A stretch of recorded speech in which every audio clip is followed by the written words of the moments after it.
souvent, quand on est pro de la petite enfance, on est bien formé jusqu'à 3 ans, jusqu'à l'entrée à l'école. Et puis après, pour les plus grands, on les accompagne en périscolaire. Et des fois, on est un petit peu démunis parce qu'on ne sait pas trop ce qui se passe pour eux. Donc, cet atelier tombe à pic si vous accompagnez des périscolaires. Et j'imagine bien qu'au mois de juillet, vous avez des enfants un petit peu plus grands.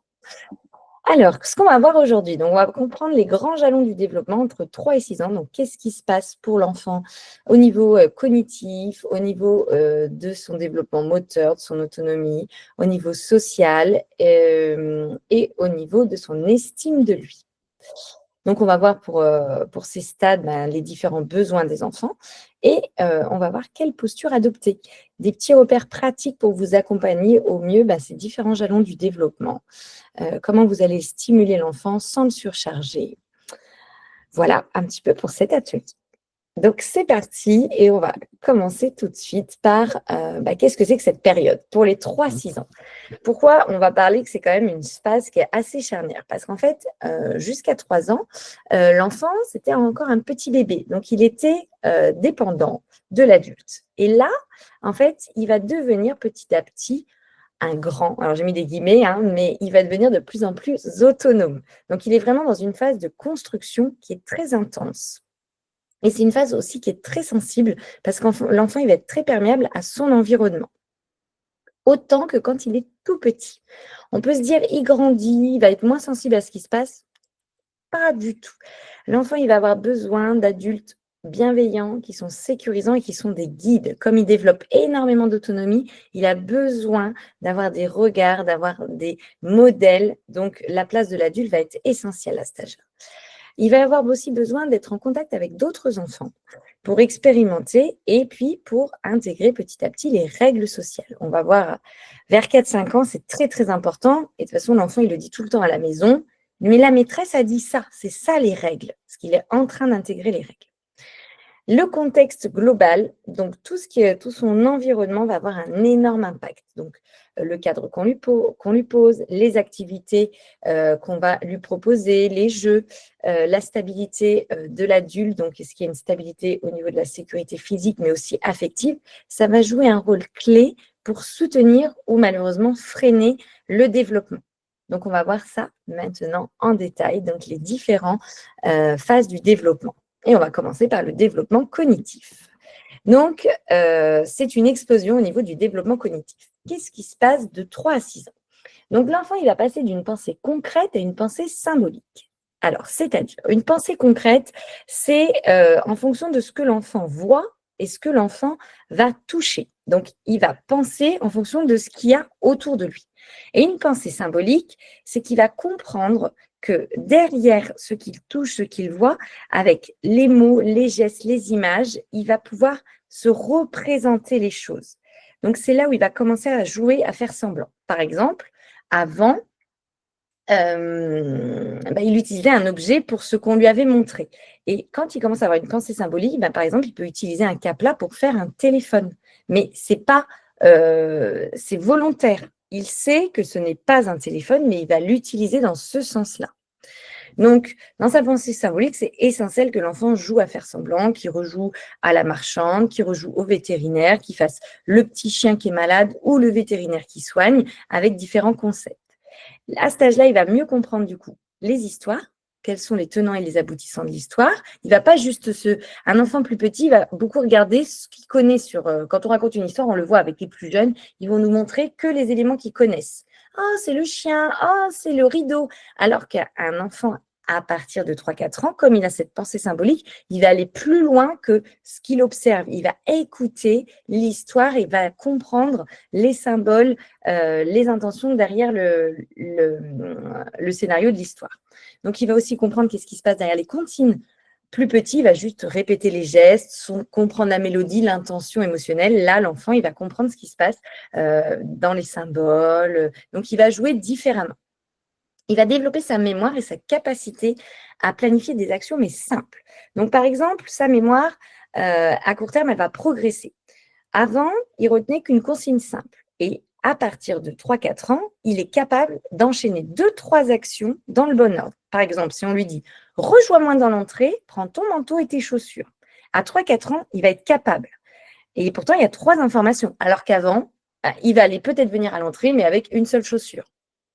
Donc, petit à petit, il a mémorisé et il est capable, dans l'impulsion de son action, de mémoriser quelques informations et de pouvoir les faire. Il commence aussi à planifier des actions simples. Donc, par exemple, il va prendre un puzzle et il va décider de l'amener sur la table parce qu'il va savoir que c'est plus pratique de jouer sur la table.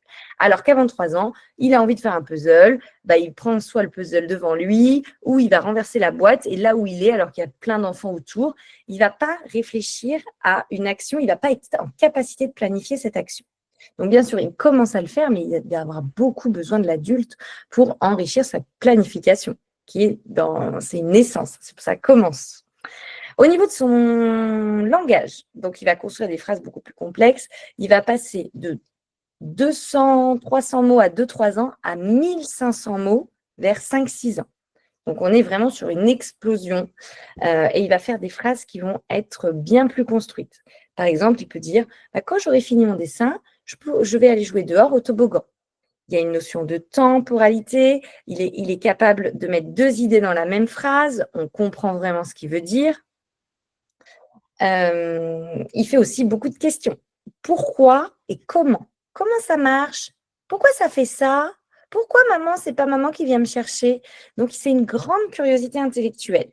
Il a besoin de comprendre ce qui se passe autour de lui, de comprendre tout le monde qui l'entoure. Il va aussi raconter des histoires. Donc, par exemple, il va dire hier, j'étais au parc avec maman et j'ai vu un monsieur. Et puis, il y avait aussi le voisin, il a promené son petit chien. Et du coup, il part dans des histoires, alors des fois un peu farfelues, où on ne comprend pas les tenants et aboutissants. Et en fait, il est en train d'organiser sa pensée. Et on voit que sa pensée, elle peut aller dans le temps. Alors qu'avant, un enfant, il va parler que de ce qu'il vit à l'instant T. Si on lui dit, mais qu'est-ce qu'on a fait hier? Il n'est pas capable de nous dire avant 3 ans. Alors qu'après 4 ans, eh bien voilà, il est en train de faire voyager sa pensée dans le temps et du coup, il peut l'exprimer. Donc pour lui, c'est quelque chose d'incroyable d'arriver à faire ça. Donc vous voyez, tous ces changements cognitifs, ça explique pourquoi l'enfant, à cet âge-là, il est très, très bavard. Il a besoin de s'exercer. Déjà, il a développé un max son vocabulaire et en plus, il arrive à repenser à ce qui s'est passé avant. Il va être très distrait parce qu'il va être dans des pensées symboliques. Donc, il est beaucoup dans un monde imaginaire. Donc, son cerveau, il est en plein développement. Donc, les échanges avec l'adulte, les jeux symboliques qu'on peut faire avec eux, ça va nourrir sa pensée, ça va nourrir son vocabulaire. Donc, c'est essentiel que l'adulte soit très présent et très patient. Donc, on va voir maintenant des outils concrets, comment vous pouvez soutenir l'envie d'apprendre et la curiosité naturelle des enfants. Donc, la première chose, ça va être de changer régulièrement certains éléments pour éveiller l'intérêt. On va le penser quand ils sont petits, mais des fois, avec les plus grands, on va souvent leur donner les mêmes jeux, mais c'est quand même essentiel d'éveiller leurs 5 sens et de nourrir leur imaginaire parce qu'ils sont sur la compréhension des concepts. Donc, ça va être très important de proposer du matériel qui va les enrichir. Encourager l'exploration libre, toujours comme les plus petits. En fait, l'enfant, il faut lui offrir des espaces où il va pouvoir toucher, expérimenter, observer, comprendre. Donc, l'emmener dans des lieux où c'est autorisé, donc des musées adaptés, des parcs où il y a des jeux vraiment qui vont lui permettre cette exploration. Parce que si l'enfant, on lui propose que des jeux qui vont être plus intellectuels parce qu'on se dit que maintenant, à 5 ans, il est grand et qu'il n'a plus besoin de toucher et d'utiliser ses 5 sens, c'est une erreur. C'est vraiment l'exploration libre. On continue dans la même direction qu'avec les jeunes enfants. Essayez de répondre à ces questions avec intérêt et l'amener à réfléchir avec des questions qu'on va dire ouvertes. On ne va pas donner les réponses ou les solutions toutes faites. Par exemple, si on s'arrête au feu rouge, on ne va pas dire on s'arrête, c'est tout. C'est à ton avis, pourquoi on s'arrête? Qu'est-ce qui pourrait se passer? On l'amène à ouvrir son intellect et utiliser sa pensée logique et utiliser son cortex préfrontal en posant des questions ouvertes. On arrive au feu rouge, qu'est-ce qu'on fait? Qu'est-ce qu'on regarde? Et c'est pas on stoppe l'enfant en disant regarde, c'est rouge. C'est plutôt qu'est-ce qu'on regarde? On va arriver bientôt à l'intersection. À quoi il faut faire attention?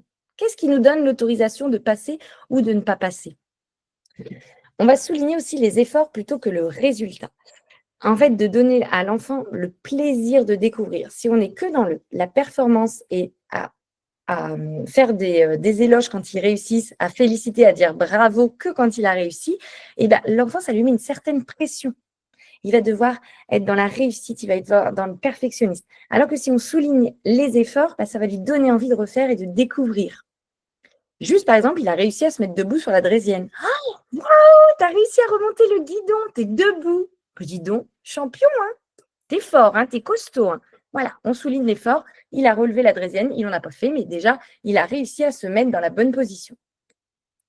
On va relier les apprentissages à son quotidien. Donc, tout ce qu'on lui apprend, on va montrer que c'est utile dans le quotidien. Donc, on va utiliser tous les apprentissages. Si, par exemple, il a réussi à bien tenir son stylo et à bien mettre ses mains, eh bien, on va pouvoir lui montrer que, regarde comme c'est utile parce qu'en fait, quand tu écris, eh bien, maintenant, en fait, tu arrives à mieux tenir ta ligne. Ou c'est pareil pour le repas. Quand tu arrives à bien piquer, eh bien, c'est plus facile pour toi de manger tout seul. Alors que si tu utilises que la fourchette pour pousser comme la cuillère, eh bien, en fait, tu demandes toujours à Nounou de t'aider. Donc, on va lui montrer que quand il arrive à faire quelque chose, que les apprentissages sont reliés à tout ce qui se passe dans son quotidien. Et ça va l'aider. Voilà un petit peu pour tout ce qui va être cérébral et cognitif. Maintenant, on va passer aux compétences sociales et émotionnelles. Donc, l'enfant, il va petit à petit apprendre à nommer et réguler ses émotions. Alors ça, c'est un apprentissage. Hein. On ne dit pas qu'à entre 3 et 6 ans, il est capable de réguler. Ce qu'il va être capable de faire, c'est plus facilement, il va arriver à identifier ce qu'il ressent et il va le verbaliser. Par exemple, je suis fâchée parce que Théo, il m'a pris mon jeu. Avant, il n'était pas capable de le nommer. Là, il commence à le nommer. Mais cette capacité, elle est très fragile. Parce qu'en fait, souvent, l'enfant, il va vivre des émotions qui sont toujours très intenses et qui vont le submerger. Je rappelle que l'enfant, son cerveau, il est encore immature. Donc, quand il va vivre une émotion, c'est son cerveau émotionnel. Donc, c'est l'amygdale qui va être très activée et c'est elle qui va prendre le lead dans le cerveau. Et son cerveau qui permet de réguler et de prendre le temps d'analyser, donc c'est le cortex préfrontal, ils ne sont pas encore matures. Ils sont matures à partir de 7 ans. Donc, ça commence tout doucement. Il arrive par moment, quand l'émotion n'est pas trop intense, qu'il n'est pas trop fatigué, qu'il n'est pas surchargé, à nommer. Mais il a encore beaucoup besoin de l'adulte. Donc, le résultat que ce cerveau est encore immature, c'est qu'il y a beaucoup de colère, de frustration et de pleurs. Ça va être très, très fréquent. Ces tempêtes sont normales. On normalise. On ne se dit pas, il a passé les 3 ans, il doit être plus sage. Non, il est dans le développement cérébral et il est dans le développement de plein de capacités, mais au niveau émotionnel, jusqu'à 7 ans, c'est complètement normal d'avoir des tempêtes émotionnelles. Par contre, il va développer d'autres compétences. Il va développer son empathie. Donc, l'empathie, c'est se mettre à la place de l'autre. Il va commencer à comprendre que l'autre, il a des besoins et il a des émotions qui sont différentes des siennes. Avant 3 ans, l'enfant, il n'est pas capable de ça. Ça s'appelle la théorie de l'esprit. Donc, je vous l'ai expliqué dans plusieurs slides en détail parce qu'il y a une expérience qui existe. Donc, je vous expliquerai plus en détail cette théorie de l'esprit pour juste vous en dire 2 mots. Donc, à 3 ans, l'enfant, il a du mal à se décentrer de sa pensée. Si je veux ce jeu, ben, l'autre aussi le veut. Alors qu'à partir de 4-5 ans, il comprend ce que ressent l'autre et que l'autre peut ressentir quelque chose de différent de lui. Un exemple très concret, pour montrer que l'empathie se développe petit à petit, ça reste en construction. En 2 minutes, ça peut changer, l'attitude de l'enfant peut changer. Un enfant pleure, il peut le consoler et la minute d'après, il peut le repousser. Donc, on voit que c'est en train de se faire, mais qu'il y a encore des gestes d'égocentrisme qui sont là parce que voilà, tout ça est en construction. Au niveau des compétences sociales, donc les jeux de groupe sont très, très utiles parce que l'enfant, il va apprendre à partager, à attendre son tour, à coopérer. Ils vont construire, inventer des petites histoires ensemble, imaginer des scénarios. Et petit à petit, comme ils vont jouer beaucoup les uns avec les autres, les enfants vont apprendre un petit peu à gérer les petits désaccords et résoudre des petits conflits. Quand il y en a un qui veut tous les jeux, il y en a un qui peut essayer de négocier, de proposer ou de se déplacer pour essayer de changer l'énergie. En fait, ils vont un peu modéliser sur ce qu'ils ont appris. Si déjà, nous, les professionnels, on leur a appris un peu à résoudre leurs conflits, en fait, l'enfant, dans le jeu en groupe, va pouvoir continuer là-dedans. Donc, les expériences de groupe, ça permet à l'enfant d'intégrer les règles sociales et de se sentir membre d'un groupe. Donc, c'est essentiel pour s'intégrer dans une vie sociale. Donc, qu'est-ce qu'on fait, nous, concrètement, en tant qu'adultes, pour accompagner l'enfant à mieux nommer ses émotions et à développer ses capacités? Donc, déjà, on met des mots sur les émotions. On va développer sa compréhension. On va décrire ce qu'on voit pour montrer qu'on a reconnu son émotion. Du coup, l'enfant, il se sent écouté et du coup, bien sûr, c'est important pour lui, mais aussi, ça lui apprend à lui verbaliser. Parce que plus l'adulte verbalise, plus lui va avoir des facilités à verbaliser. On va utiliser des outils qui sont ludiques. On le rappelle, l'enfant apprend par ses 5 sens. Donc, plus pour développer l'émotionnel, on va utiliser des outils pédagogiques, plus ça va renforcer ses apprentissages. Donc, des petites cartes, des lectures, des jeux de mime, on se pose devant le miroir, on essaye, quand on danse, de faire des danses avec, je pense notamment par exemple à Justin le petit lapin. Vous tapez sur YouTube si vous ne connaissez pas Justin le petit lapin. C'est un petit lapin qui va creuser son terrier. Du coup, c'est de l'expression corporelle. Et du coup, en faisant Justin le petit lapin, on va reproduire ce que nous dit le son. Donc, Justin, il creuse. Et après, il a peur parce qu'il y a un chien qui veut l'attaquer. Donc, il va se cacher dans une cabane. Donc, l'adulte fait le petit lapin qui se cache. Les autres enfants viennent et on se met à la place. Donc, avec cet outil ludique, on apprend ce que d'autres personnes peuvent ressentir des émotions, même si nous, à ce moment-là, on n'a pas peur parce qu'il n'y a pas de chien, mais en faisant ce jeu d'imaginaire, ça permet de développer cette intelligence émotionnelle. On accueille et on valide les émotions. Essentiel de normaliser les émotions et qu'elles ont le droit d'exister. C'est normal de ressentir ça, tu as le droit, même si elles sont intenses. Et je le rappelle, c'est normal d'avoir des émotions intenses jusqu'à 6-7 ans. Même à 7 ans, on peut encore en avoir, mais c'est vrai que si c'est récurrent, ça va être essentiel après d'accompagner l'enfant et d'aller voir ce qui se passe aussi dans son cadre familial. Proposer des techniques de retour au calme, donc des exercices de respiration, techniques d'apaisement du corps, des petits câlins, des objets apaisants, tout ce qui va être autour, par exemple, des espaces nosélènes avec des jouets sensoriels, faire des petites choses, des petites postures de yoga. Donc ça, c'est essentiel d'avoir dans votre trousse de professionnels des outils de retour au calme. Et bien sûr, la chose aussi énorme et indispensable, c'est de montrer l'exemple. Donc, que vous, adultes, vous montriez et vous exprimiez vos propres émotions. Donc, ne pas hésiter par moment. Alors, la colère, je me doute que vous l'exprimez, c'est celle-ci en général qu'on exprime toujours devant les enfants, mais aussi d'exprimer des fois quand vous êtes triste. Ne pas hésiter à montrer, là, ça me rend vraiment triste, j'ai envie de pleurer, ou ce matin, j'ai pleuré, ou de montrer que vous avez eu peur. Et en fait, de montrer de manière saine comment vous avez fait pour les apaiser. L'enfant, il apprend par l'exemplarité. Donc, plus vous allez montrer que vous n'êtes pas un robot et que vous aussi, vous avez des émotions et comment vous les avez gérées, plus ça va aider l'enfant à lui gérer ses propres émotions. Alors, maintenant, on va parler de l'affirmation de l'autonomie. Grand point aussi pour les 3-6 ans. Donc, l'enfant, il va gagner d'abord en autonomie corporelle. En fait, il va petit à petit prendre conscience qu'il a c'est à lui de prendre soin de son petit corps. Avant 3 ans, l'enfant, il est habillé n'importe comment, il sort, il a oublié une chaussette, il étale tout sa morve, son caca ici, pas de souci. Entre 3 et 6 ans, il va avoir accès plus à son schéma corporel et il va mieux intégrer les gestes liés à l'hygiène, à la toilette, et tous ces comportements qu'il va faire tout seul, ça va renforcer ses compétences et ça va nourrir sa fierté parce qu'il va se rendre compte qu'il est capable de faire des choses. Au niveau moteur, eh bien, tout ça, ça va se perfectionner. Donc, il va devenir de plus en plus agile, il va courir plus vite, il va savoir sauter à cloche-pied, il va avoir en fait un meilleur équilibre dans tout son corps. Aussi au niveau de la motricité fine, il va être capable de tenir son stylo, de découper, de dessiner des formes. Donc ça, c'est super quand on accompagne des enfants parce qu'en fait, on va pouvoir offrir à l'enfant des activités qui vont être plus complexes. Des fois, on a envie de leur proposer plus petit, des choses très complexes, mais ils ne sont pas capables. Donc, à partir de 3 ans, 4 ans, là, ils vont être capables de faire des petits moulins, de faire des découpages précis. Donc là, c'est vraiment l'éclat si vous êtes créatif et que vous aimez les activités manuelles. C'est vraiment à cet âge-là où vous allez pouvoir proposer des choses et les enfants vont y trouver du sens. Alors qu'avant 3 ans, il n'y a pas de sens de coller des petits carrés dans le clown. ils vont le faire parce que vous l'avez dit de le faire, mais en fait, pour eux, c'est juste expérimenter la matière et découvrir. Alors qu'à 3-6 ans, là, ça a du sens parce qu'ils sont capables de le faire.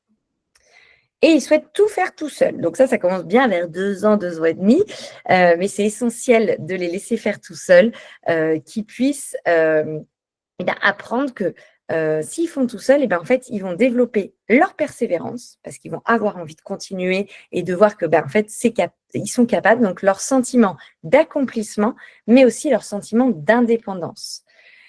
Et ça va être utile toute leur vie. Quelqu'un à qui on n'a pas laissé l'espace pour faire des choses, c'est quelqu'un qui va être enfermé dans son métier, dans le sport qu'il a fait depuis qu'il est enfant et qui peut devenir aussi même dépendant affectivement de quelqu'un.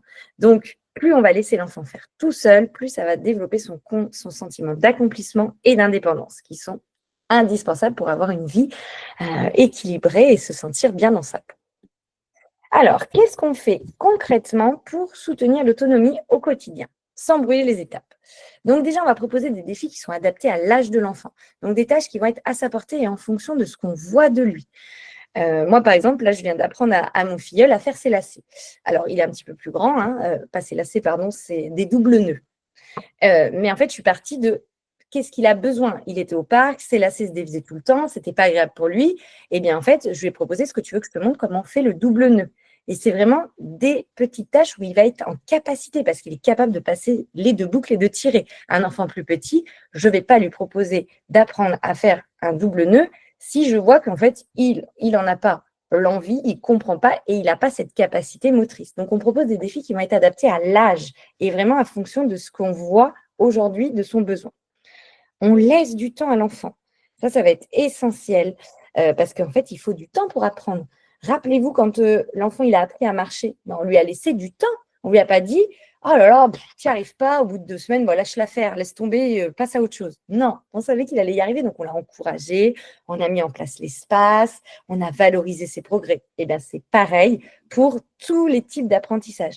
Donc, on laisse aller à son rythme et on prévoit plus de temps. Si là, par exemple, on a prévu d'aller au relais, et au lieu de prévoir l'habillage en 10 minutes, on prévoit 20 minutes parce que c'est une vraie activité à part entière.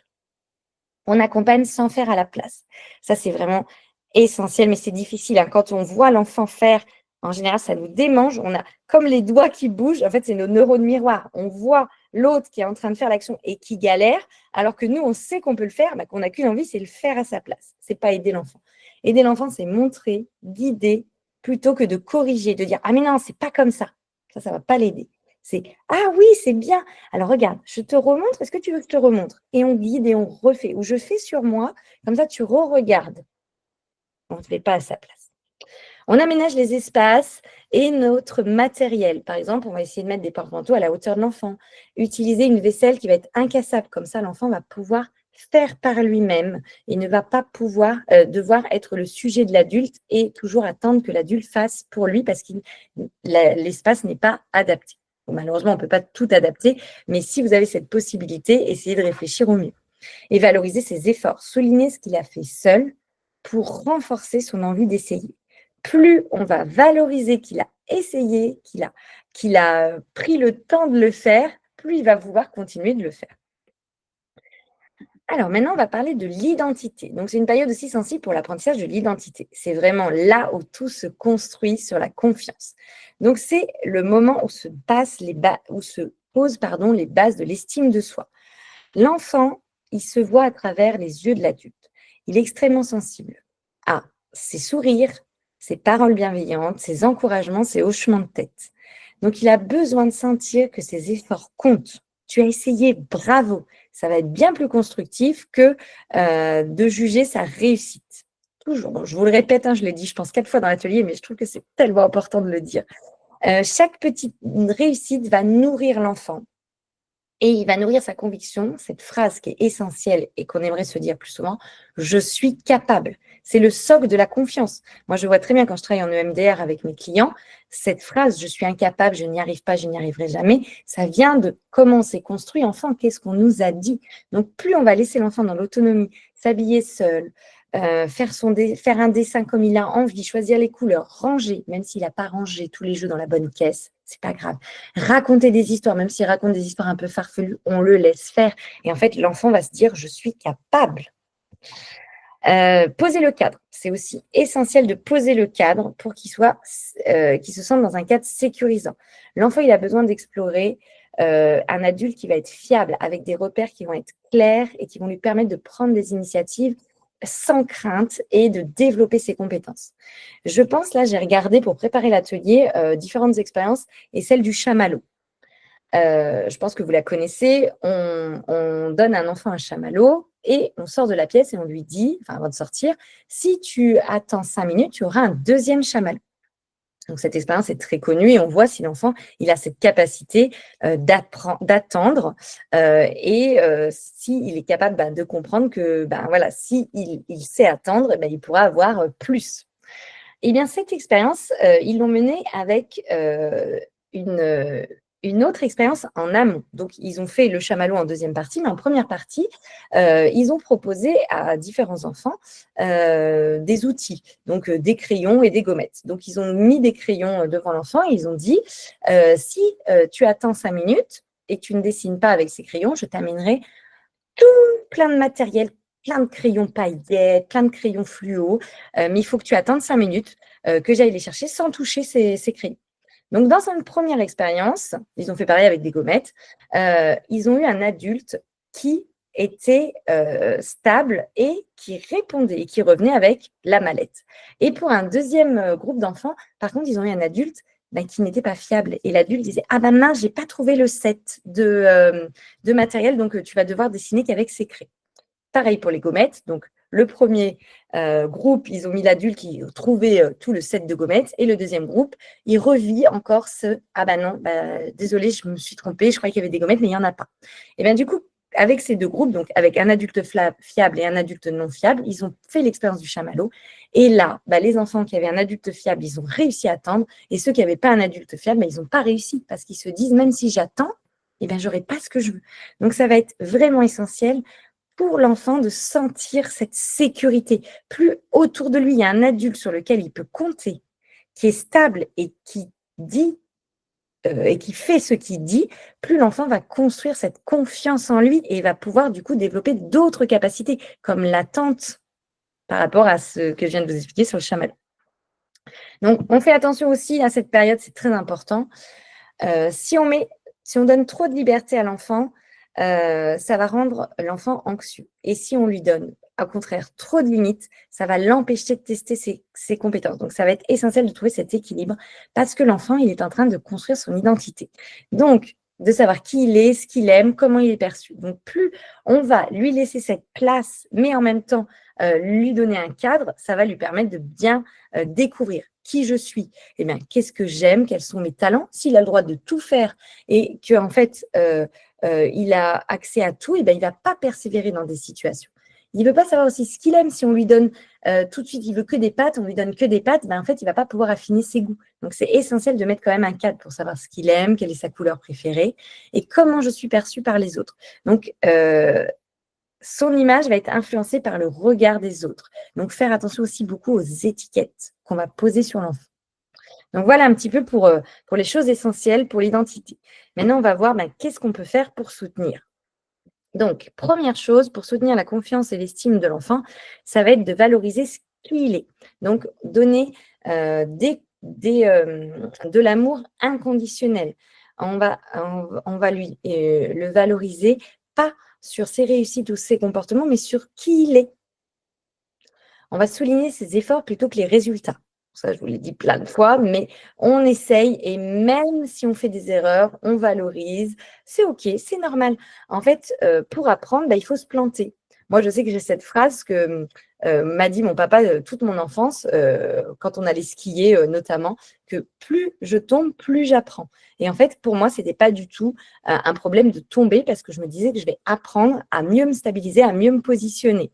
Et dernièrement, je tombe beaucoup moins. Et du coup, mon père me dit, oui, mais tu n'apprends plus. voyez ce genre de petite phrase, moi, ça a été une phrase qui m'a beaucoup aidée à me dire, c'est pas grave. Même, par exemple, quand j'ai loupé ma VAE, le premier passage, je l'ai loupé. Et c'est pas grave, en fait, c'est parce que je dois encore apprendre des choses, encore faire des recherches. Donc, c'est OK. Déjà, pour nous, adultes, on peut se le dire. Mais si on ne se l'est pas dit enfant, ça peut être plus compliqué de se le dire. Et du coup, ça va être plus compliqué de rebondir suite à des échecs. Donc ça, on le met déjà en place dès la petite enfance. Accueillir des émotions et les erreurs, donc voilà, de dire que c'est OK de faire des erreurs, que c'est normal, que c'est comme ça qu'on va progresser. Lui donner des responsabilités adaptées, donc des petites tâches en fonction de son âge. À la fin, je vous ai remis les différentes choses que vous pouvez donner à 3 ans, à 4 ans, à 5 ans et à 6 ans. Je vous inviterai, si ça vous intéresse, à faire une capture d'écran.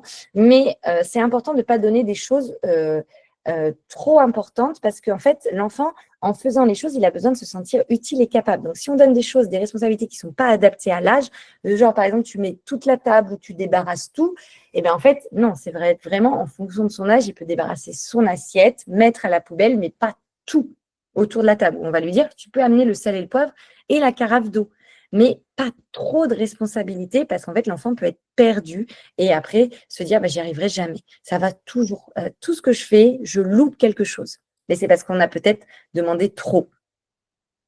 Et valoriser les choix et les expressions personnelles. Évidemment, si on laisse le choix à l'enfant, ça va développer son sentiment de compétence. Je suis capable de choisir. Et ce que je choisis, ça me plaît. Voilà du coup pour la confiance et l'estime de soi. Maintenant, comme je vous l'avais dit tout à l'heure, on va parler de la théorie de l'esprit. Donc, qu'est-ce que c'est que cette théorie? Donc, c'est la capacité de comprendre les autres, comprendre que les pensées, les intentions sont différentes des siennes. Et du coup, ça se met en place après 4 ans.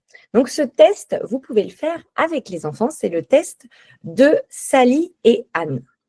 Donc, ce test, il a été fait en 1985. Donc, on montre à un enfant une petite histoire avec 2 personnages. Donc, il y a Sally qui a un panier, Anne qui a une petite boîte, et il y a un objet, c'est une bille.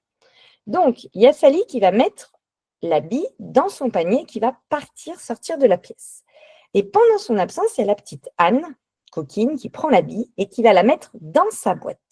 Donc, sans que Sally soit présente. Sur l'image, on voit bien que Sally est partie. Sally revient.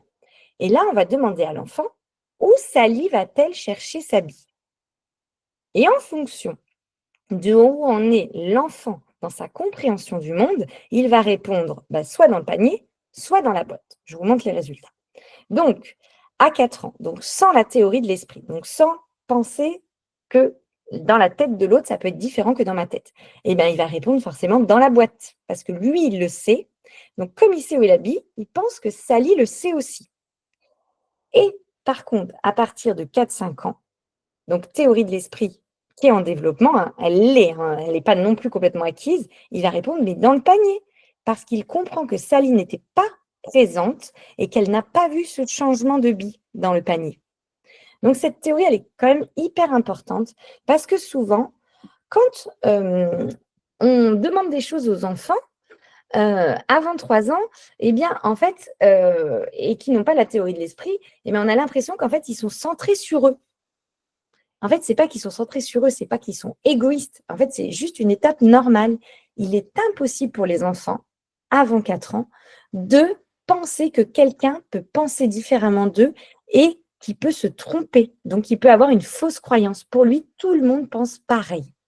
Parce qu'il l'a vu, il l'a compris, donc tout le monde a la même façon de voir les choses que lui. Alors qu'à partir de 4 ans, il commence à avoir cette logique sociale et empathique. Il comprend que les autres n'ont pas accès à ce qu'il sait ou ce qu'il perçoit. C'est l'émergence de la théorie de l'esprit. J'avais écrit un post sur Instagram avec cette question et j'avais fait pas la balle et le panier, mais un petit garçon qui mettait un camion sous l'escalier. Enfin, je ne sais plus l'exemple que j'ai mis, mais si vous voulez re-regarder sur mon compte Insta, j'avais expliqué sur un post la théorie de l'esprit que je trouve essentielle de connaître et même de partager aux professionnels, aux parents, parce que en fait, du coup, on va être plus indulgent avec les enfants. Alors, maintenant, je voulais vous parler de Piaget. Donc, les 4 stades de développement de Piaget. Piaget, c'est un psy suisse qui a beaucoup travaillé sur l'intelligence cognitive de l'enfant. Et il a montré que l'enfant, il construit son intelligence en interagissant avec son environnement. Donc, ça va être essentiel et je trouve essentiel de vous en parler, en tant que professionnel de la petite enfance, de proposer un environnement qui va être adéquat en fonction du besoin des enfants. Donc, on reprend les différents stades. Donc, le stade sensorimoteur. Donc, l'enfant, on va dire le bébé, il va apprendre par ses sens et ses actions motrices. Donc, quand il va attraper, secouer, sucer, cacher, en fait, il va découvrir et comprendre le monde qui l'entoure. Donc, l'exploration libre, c'est le plus recommandé. Le stade préopératoire, donc ça, c'est celui qui nous intéresse aujourd'hui, de 7 ans. Donc, c'est là où l'enfant va exploser au niveau langage. Il va aussi développer la pensée symbolique. Mais il a encore cette pensée égocentrique, comme on vient de le voir, jusqu'à 4-5 ans. Il a du mal à se mettre à la place de l'autre. Donc, il ne comprend pas encore certaines notions. Il se base sur ses observations plutôt que sur son analyse. Donc, c'est plutôt son intuition, mais qui va observer. Alors que vers 7-11 ans, donc c'est le stade des opérations concrètes, là, il va avoir une logique. Il va commencer à réfléchir, donc il peut résoudre des problèmes. Il va avoir les concepts de conservation, donc c'est-à-dire, par exemple, si vous lui proposez une pâte à modeler, une boule de pâte à modeler, et que vous l'écrasez, et bien en fait, il va savoir à cet âge-là que ça garde la même quantité de matière. Peu importe ce que je vois, qu'elle soit une forme ronde ou une forme écrasée, la boule a la même quantité. Donc ça, c'est la conservation et la classification. Il va être capable de classer en différentes options. Si par exemple, il va classer des petits animaux, mais il peut les classer par taille, il peut les classer par couleur, il peut les classer par espèce. Il sait qu'il y a plusieurs classifications possibles, alors qu'avant, l'enfant va plus classer par espèce ou par couleur, et il ne va pas penser qu'il y a plusieurs classifications. Et ensuite, alors adolescent, le stade des opérations formelles, donc il y a un raisonnement abstrait, donc il va penser de façon abstraite, il va raisonner des idées, il va pouvoir faire des hypothèses, et il va avoir une logique qui va être formelle. Donc elle va plus être que concrète, elle va être dans une pensée déductive où l'enfant il est capable de réfléchir à des notions qui ne sont pas forcément présentes. Donc il va pouvoir réfléchir sur la justice, sur l'amitié. Donc il est passé à d'autres stades. Et du coup, je vous propose de vous montrer une petite vidéo. C'est un papa qui a 3 enfants, donc 2 qui sont en âge du stade préopératoire, donc celui entre 2 et 7 ans, et un enfant qui est au stade opération concrète. Et il va leur proposer des petites expériences donc, qui ont été faites par Piaget pour voir un petit peu où ils en sont dans leur compréhension. Selon Piaget, 7 ans est un âge crucial dans le développement intellectuel de l'enfant. En effet, c'est au début du stade des opérations concrètes que l'enfant commence à faire des abstractions et acquérir une certaine logique. J'ai décidé de tester cette hypothèse avec mes 3 enfants, c'est-à-dire Sophia, qui vient d'avoir 8 ans, Laetitia, qui a 6 ans et 2 mois, et Olivier, qui a 3 ans et 9 mois. Voici donc 2 expériences utilisées par Piaget lui-même. Selon sa théorie, Sophia devrait facilement réussir, Olivier n'aura pas encore atteint ce stade, tandis que Laetitia se situera juste à la limite. Voici les 2 épreuves. Bonjour Olivier, comment ça va? Bonjour, ça va. Qu'est-ce qu'il y a sur la table? Des bananes avec des oranges. Oui. Hey, j'ai une question pour toi. Est-ce que sur la table, est-ce qu'il y a plus d'oranges ou de fruits? Est-ce qu'il y a plus d'oranges ou de fruits sur la table? D'oranges. Il y a plus d'oranges que de fruits? Bonjour Laetitia, comment ça va? Bien. Oui, qu'est-ce que tu vois sur la table? Je vois les oranges Et quoi? et les bananes. Bon, j'ai une question pour toi. Écoute bien. Est-ce qu'il y a plus sur la table, est-ce qu'il y a plus d'oranges ou de fruits? Regarde bien.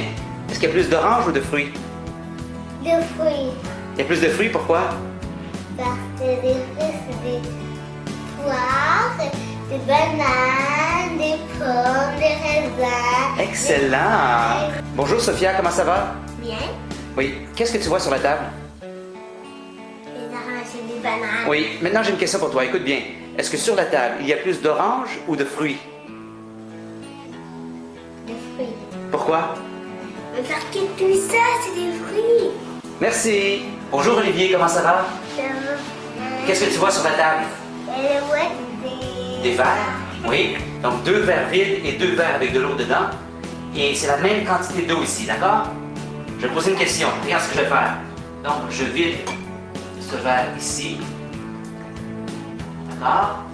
Et je vide celui-ci, la même quantité d'eau. dans l'autre verre. Et là, j'ai une question pour toi. Dans quel verre est-ce qu'il y a le plus d'eau?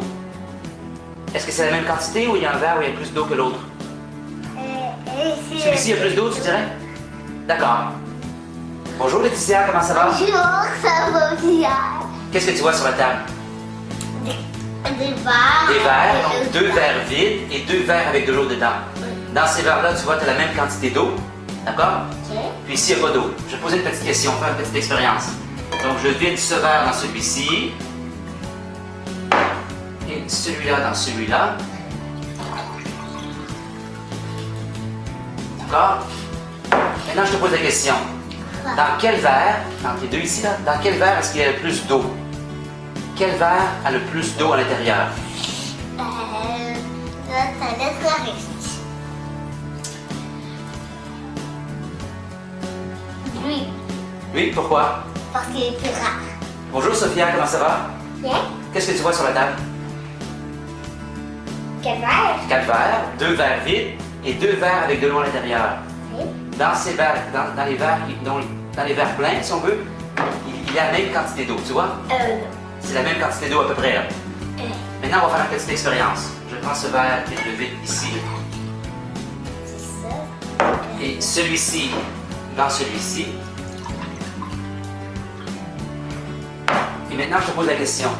Dans quel verre y a-t-il le plus d'eau? Est-ce qu'il y a plus d'eau dans celui-ci ou dans celui-ci? Les deux? C'est la même quantité d'eau? Pourquoi? Parce que les autres, c'était la même quantité. Exactement, tu as bien raison. Si on fait l'expérience, si on fait la preuve, la même quantité. Excellent, merci. Donc là, on voit bien par ces expériences que les stades, il y a de celui-là, on voit la petite qui a l'âge entre les deux, qui a 6 ans et demi, et bien en fait, elle est beaucoup encore dans son intuition. Même si elle a vu, elle n'arrive pas à avoir cette logique concrète que sa sœur aînée a. Donc, je trouve ça intéressant de remontrer par des expériences que ce n'est pas... c'est pas parce que l'enfant ne fait pas l'effort et ne veut pas comprendre, c'est vraiment qu'il n'en a pas la capacité parce que le papa lui montre au petit comment il passe l'eau d'un verre à un autre. Il ne propose pas les verres de 2 dimensions différentes. Mais c'est qu'il n'a pas cette possibilité, il n'est pas dans son cortex préfrontal, il n'a pas cette logique. Donc, voilà pour ces expériences. Du coup, je voulais vous reparler aussi de comment on accompagne sans stimuler. Donc, ça va être essentiel de repérer les besoins. Donc là, maintenant qu'on a reparlé des différents jalons du développement, de reprendre où en est l'enfant que vous accompagnez dans son développement cognitif, dans son développement moteur, dans ses apprentissages au niveau de son autonomie, dans son estime de lui, et de proposer des rythmes d'apprentissage en fonction de ce qu'il vit et où il en est. Donc, on va favoriser aussi un environnement sécurisant et stimulant et toujours adapté à l'enfant, en adaptant ses pratiques. Et du coup, je vous ai remis les pratiques qui sont essentielles, même si je les ai déjà dit dans l'atelier, je les ai reprises pour que vous les ayez bien en tête pour accompagner au mieux les enfants. Donc, d'être en premier un modèle de régulation, de rester calme face aux tempêtes émotionnelles et de proposer aux enfants des outils pour se calmer. Ils en ont énormément besoin. Jusqu'à 6-7 ans, leur cerveau est encore vraiment immature, donc ça va être essentiel qu'ils puissent observer comment vous gérez vos émotions. Observez finement. Donc, repérer où en est l'enfant dans ses apprentissages, identifier où il en est dans ses besoins physiologiques, est-ce qu'il est fatigué, est-ce qu'il a faim. Ça va être vraiment quelque chose qui va nous donner une information sur sa capacité à accepter la frustration. Donc, plus on va savoir identifier où en est l'enfant aujourd'hui, maintenant, dans son développement, plus on va pouvoir ajuster des propositions qui vont être adaptées, plus on va pouvoir développer son autonomie. Donc, ça part vraiment de qu'est-ce que je vois de cet enfant et où il en est aujourd'hui. Proposer un vocabulaire qui va être adapté avec des phrases valorisantes, donc des phrases positives. Tu as réussi, c'est super, bravo, continue comme ça. On va proposer des phrases courtes et claires. Même si on donne plusieurs consignes, on ne va pas dire « Ah, mais maintenant, tu es grand, ben oui, mais je te propose ça à toi, mais parce que Tom, il ne peut pas. » Non, on reste toi, tu peux emmener ton manteau et tes chaussures. Et c'est tout. On ne va pas plus loin. On ne va pas comparer. On ne va pas dire que la veille, on avait demandé ça et qu'il avait réussi. Non, on reste dans des phrases très courtes parce qu'il est en train d'apprendre tout ça. On encourage aussi à l'enfant à s'exprimer par des mots. En fait, il y a beaucoup d'enfants qui vont rester des fois dans des comportements de petits, donc ils vont montrer leur frustration par des cris, par des bruits. Donc, on va leur dire, qu'est-ce que tu veux? Tu veux que je t'aide? Ben, demande-moi. Aide-moi, s'il te plaît.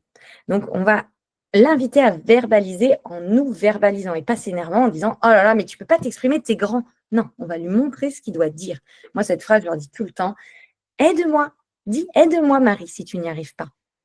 Vas-y, je t'écoute. Ah, aide-moi. Donc, tu veux que je t'aide? Oui, pourquoi? Et du coup, juste quand l'enfant va dire aide-moi et pas qu'il va faire rien, eh ben, on va avoir une plus grande capacité à le guider en étant bienveillant plutôt que de s'agacer. Ne pas intervenir trop vite. Donc, vraiment, ça, on se pose, on essaye de ne pas intervenir. Comme on l'a vu, l'enfant est en plein chamboulement cognitif. Il est en train de développer son imaginaire, de comprendre les concepts. Donc, forcément, ça va plus lentement. Donc, on va laisser le temps d'essayer et surtout de faire des erreurs. C'est essentiel qu'il fasse des erreurs. Il ne peut pas apprendre et comprendre du premier coup. Expliquez le pourquoi, la raison. Pourquoi vous avez décidé de mettre ça en place? Quelles sont les limites?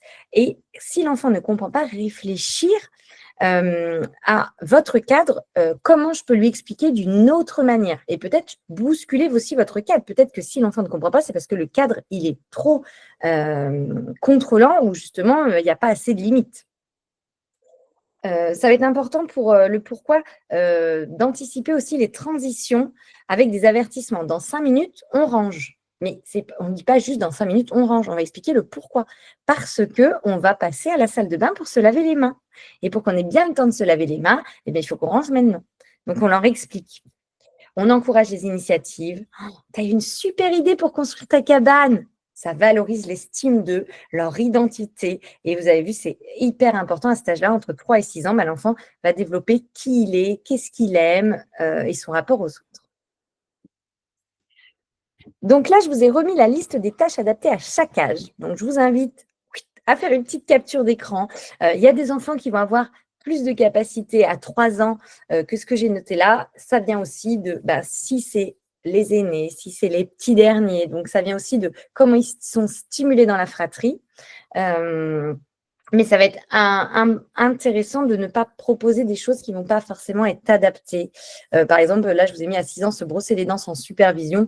Ça, on ne peut pas le proposer à un plus petit. On ne peut pas lui dire « va dans la salle de bain te brosser les dents ». C'est sûr qu'il va y aller en traînant des pieds, en se brossant les dents vite fait. Donc, il faut l'accompagner. Et on peut trouver des petites astuces pour l'accompagner. J'avais fait aussi un post là-dessus sur se brosser les dents. Par exemple, de proposer, on va se brosser les dents. Toi, tu brosses les dents de maman et c'est moi qui te brosse les dents. On fait un concours de mousse. Enfin, voilà, essayez de proposer des petits outils ludiques pour que l'enfant, il apprenne et qu'il soit autonome. Mais ce n'est pas en disant à l'enfant, tu vas le faire tout seul qu'il va devenir autonome. C'est vraiment step by step, étape par étape. Et enfin, pour conclure, je voulais rappeler que en fait, les interactions avec l'adulte sont déterminantes. Notre rôle en tant qu'adulte, ça va être de nommer les émotions, d'accompagner l'enfant dans ses émotions, de lui apprendre à gérer ses frustrations, donc avoir confiance en lui, à modéliser et de trouver des petites solutions en cas de conflit. Donc, plus on cultive chaque geste, chaque mot, chaque jeu, plus ça va construire un socle solide pour toute sa vie future. C'est essentiel tout ce qui se passe entre 3 et 6 ans. Et j'espère que vous l'avez bien entendu avec cet atelier.